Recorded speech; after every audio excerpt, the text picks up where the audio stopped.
Hey guys, Keith again with Bulletproof RC. This is my Element Ecto. If you followed the channel, you've seen this thing evolve, but this is the first unveiling of it or in its current state.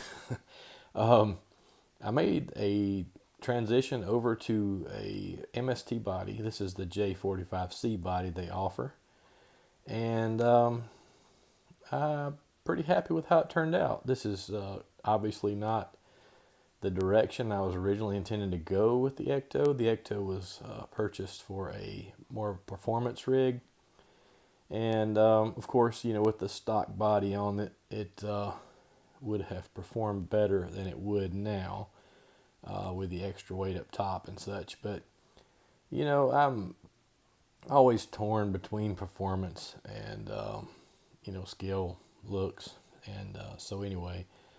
I think I'd rather have one look good than perform unrealistically good, if that makes sense. I kind of stick more to rocks and trails that look more realistic. Something more like a one-to-one would actually climb than having something climb up the side of a unrealistic cliff or something that you get the picture. But again, this is the J45C body. I mentioned in my last video that MST makes excellent bodies. They're thick. They come with lots of detail. This one in particular came with door handles. It came with windshield wipers. It came with the front blinker light pods here. These do not house LEDs.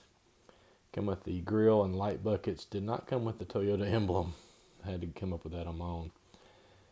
It came with this rear bed. The scale parts back there were added. It came with the rear light buckets, as you can see. And yeah, pretty nice body.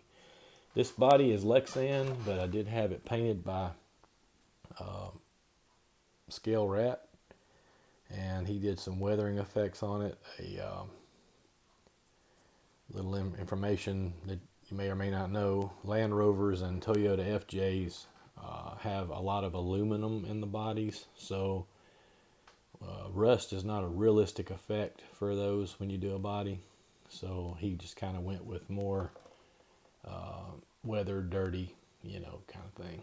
Plus, I have Freddy Krueger in there, so I think that kind of inspired the theme for the paint quite a bit. But yeah, I had the Element decals on there first and kind of weathered on top. I think it turned out pretty good. And of course, like I said, he weathered the scale items in the rear too.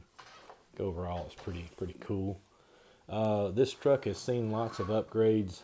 This is IERC front bumper.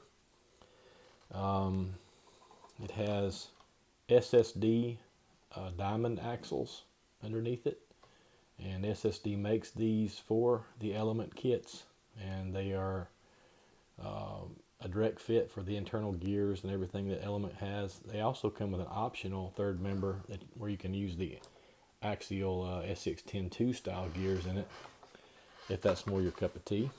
I haven't really had any trouble with the ring and pinions of the Element trucks. Of course, I don't run my trucks extremely hard either. Got JERC stainless steel rear trailing arms on here. I'm a big, huge supporter of JEC. He about the only company out there that makes stainless steel. But see, I've ran this thing over some rocks and everything, and quite extensively, and you can't even see a mark on them, hardly.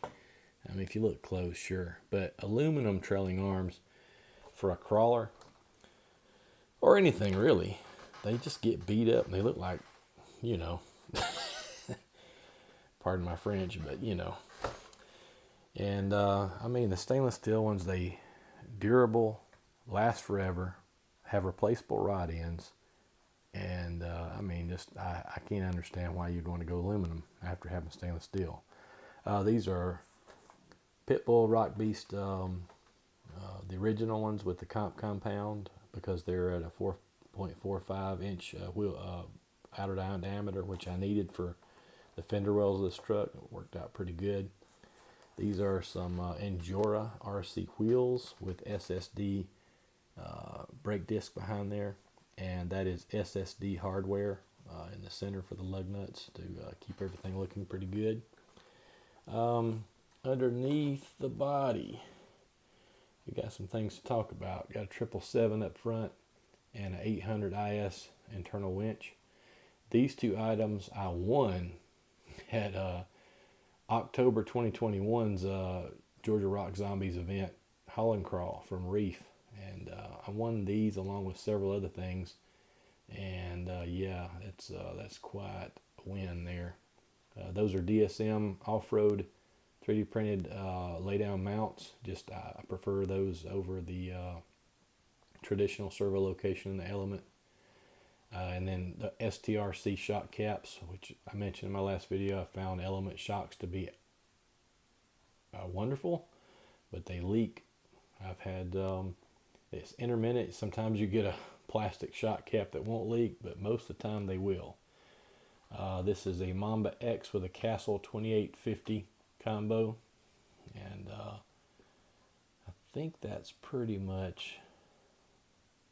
Those are Reef's RC rear sway bar on it, but you know, I may go back to the stock sway bar because the stock one was stiffer, and with the added weight up top on this body, I think I like the stiffer sway bar better.